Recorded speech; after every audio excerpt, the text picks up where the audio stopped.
Bonjour, Dominique Georges, du site sur le chemin de la réussite.com.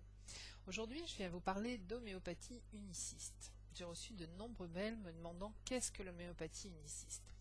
Je pense que vous connaissez l'homéopathie juste en connaissant par exemple l'arnica que vous prenez si vous vous cognez, si vous avez une blessure, un hématome ou si vous allez vous faire opérer pour éviter tout ce qui était hémorragie et puis faciliter la circulation. Vous connaissez aussi peut-être l'homéopathie pluriciste, c'est-à-dire plusieurs produits. Si vous avez une grippe, si vous avez des douleurs, eh bien on va vous donner différents produits pour agir à différents niveaux. L'homéopathie uniciste part du principe que nous sommes tous uniques et donc il y a un produit qui nous correspond. Ce produit s'appelle le similimum.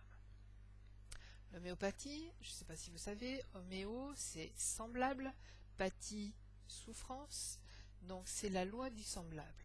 On part du principe qu'une substance qui crée une maladie peut guérir cette maladie.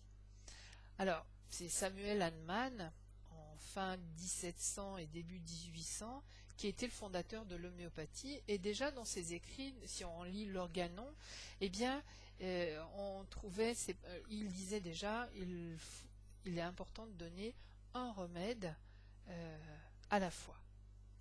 L'homéopathie uniciste, c'est le produit qui va vous correspondre le plus précisément, aussi bien au niveau émotionnel, mental, dans toute votre histoire, ça va agir à tous les niveaux.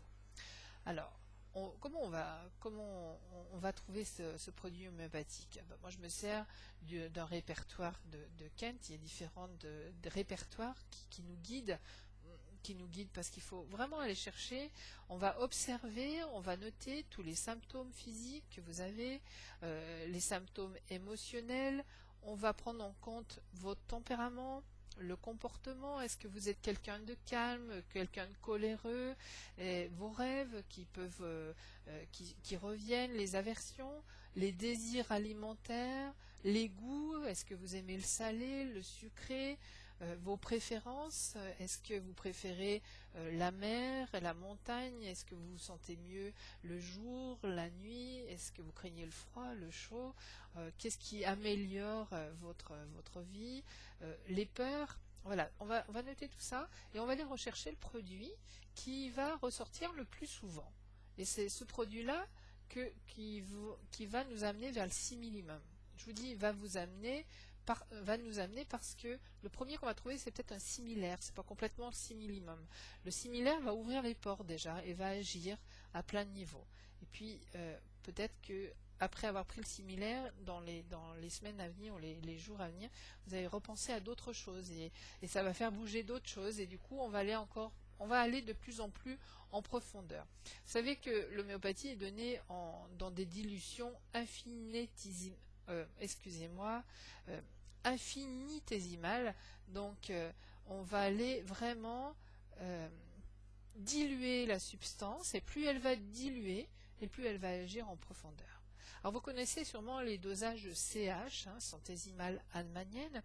Eh bien, on va conseiller, en tout cas, moi je vais conseiller plus en homéopathie uniciste dans les dilutions korsakoviennes. Korsakovienne, c'est simplement une autre façon de faire le produit, de diluer le produit homéopathique.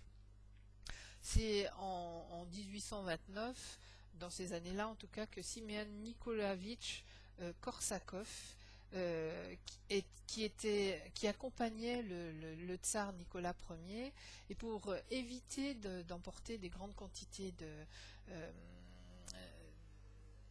flacons, a eu l'idée de faire une dilution. Donc, c'est-à-dire il vidait le flacon et il gardait juste la mémoire de ce qui était contre les parois du flacon ou des éprouvettes, et on remettait une quantité d'alcool et on dynamisait, donc on secouait très fort, dynamisait, on revidait, on gardait que ce qui était sur les parois et on est allé bien justement par ce système toucher encore et encore plus profondément dans les mémoires. Voilà, c'est une autre technique que le CH.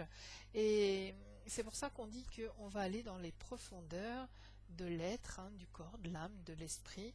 On va aider vraiment la personne à aller de mieux en mieux. Et c'est toute une recherche intéressante qui va transformer plein de choses. Je ne sais pas si vous savez comment l'homéopathie est testée. Aujourd'hui, on teste encore des nouveaux produits. On va donner à une centaine de personnes qui sont en bonne santé et sain d'esprit un produit qui va être pris 3 fois par jour pendant 3 mois, et au bout de 3 mois, eh bien, on va noter un petit peu bien toutes les particularités de ces personnes qui ont pris ce produit.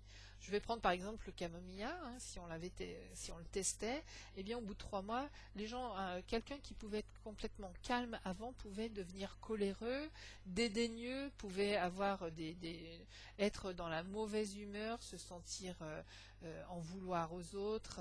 Vous savez, le camomilla, on le donne aussi pour les rages de dents, hein. Donc la rage de dents pour les enfants, mais aussi la rage de dents dans cette colère. Et donc voilà, on va trouver eh bien, les effets du produit en donnant en répétition à certaines personnes. C'est comme ça qu'on découvre et qu'on trouve les effets de l'homéopathie.